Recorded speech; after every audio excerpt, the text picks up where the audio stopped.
एक एक बंदा आज कुछ बोल रहा है, कल कुछ और बोल रहा है, और मुझे लगता है इसको अगर थोड़े पैसे दे दिए जाएं तो आप जो चाहोगे वही बोल देगा। ये तो मेरे दोस्त हैं। हाँ, कि आपको क्या चाहिए सर, आप बोल दो ना, मैं वही बोल देता हूँ। राइट। आपके जितने कैरेक्टर्स हैं, और जस्ट एडिंग टू जो कुछ भी आपने कहा है, वो ना ब्लैक होते हैं ना वाइट होते हैं, मुझे तो लगता है ग्रे भी नहीं होते हैं, काफ़ी कलरफुल होते हैं। वो काफ़ी टूटे हुए से भी होते हैं, बट बहुत खूबसूरत से भी होते हैं जी। लेकिन इस सिचुएशन में जैसे कि आपने कहा कि कहाँ से रिसर्च हुई इस किरदार के लिए, क्योंकि ये एक शख्स थे जी, है ना जी। और इनके बारे में हमने सुना है, लेकिन आपको लिखने में मदद कहाँ से मिली? देखिए, मैंने ना इनके जितने भी दोस्त हैं जो आज के दिन में जीवित हैं, जो इनके सहयोगी थे, जो इनके फैमिली मेम्बर्स हैं, इन सब से मैं मिला। हम लोग सब मिले, बट मैंने भी पर्सनली कई बार एक से मुलाकात की। बिकॉज जो अजीब बात है ना इसमें, देखिए 36 साल हो गया आज उनके देहांत को। अमरजोत और चमकीला जो है वो 8 मार्च यानी कि कुछ ही दिन बीता है, अभी मैं उनकी बरसी पर भी गया था, 1988 में ये लोग मारे गए थे। सो 36 साल हो गए। 36 साल के बाद जो चीज़ें होती है ना, वो आपकी मेमोरी में काफ़ी, मतलब वो एकदम क्लियर नहीं होती। राइट।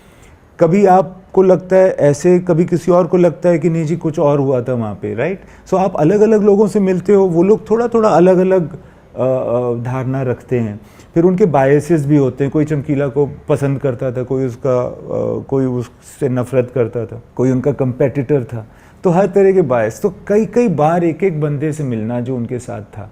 किनसे मैं मिला? सबसे पहले और सबसे अहम मैं मिला आहूजा जी से, जो उनके रिकॉर्डिस्ट थे, और अक्सर जो म्यूज़िक के पीसेज उनके गाने में होते थे, चमकीला के गाने में, वो आहूजा जी बनाया करते थे। तो उन्होंने सारा कुछ, बिकॉज मैं म्यूज़िकली अप्रोच करना चाहता था चमकीला को, तो मैंने आहूजा जी जो कि मोहाली में रहते, उनसे मुलाकात की। वो HMV के सारे गानों को वही बनाते थे, वही एक म्यूज़िक डायरेक्टर और ये थे। तो बहुत अहम शख्सियत है। जैसे कि दिलजीत कहता है कि उनके भी एक फिल्म बननी चाहिए कभी ना कभी।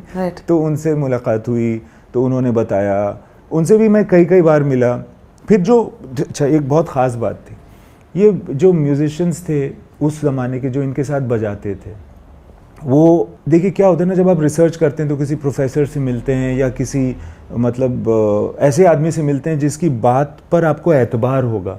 यहाँ ऐसे भी बहुत सारे लोग थे जिनकी बात पर आप यकीन भी नहीं कर सकते, बिकॉज वो बड़े मतलब ऐसे अनट्रस्टवर्दी टाइप के लोग हैं। यानी कि एक बंदा आज कुछ बोल रहा है, कल कुछ और बोल रहा है, और मुझे लगता है इसको अगर थोड़े पैसे दे दिए जाएं तो आप जो चाहोगे वही बोल देगा। ये तो मेरे दोस्त हैं।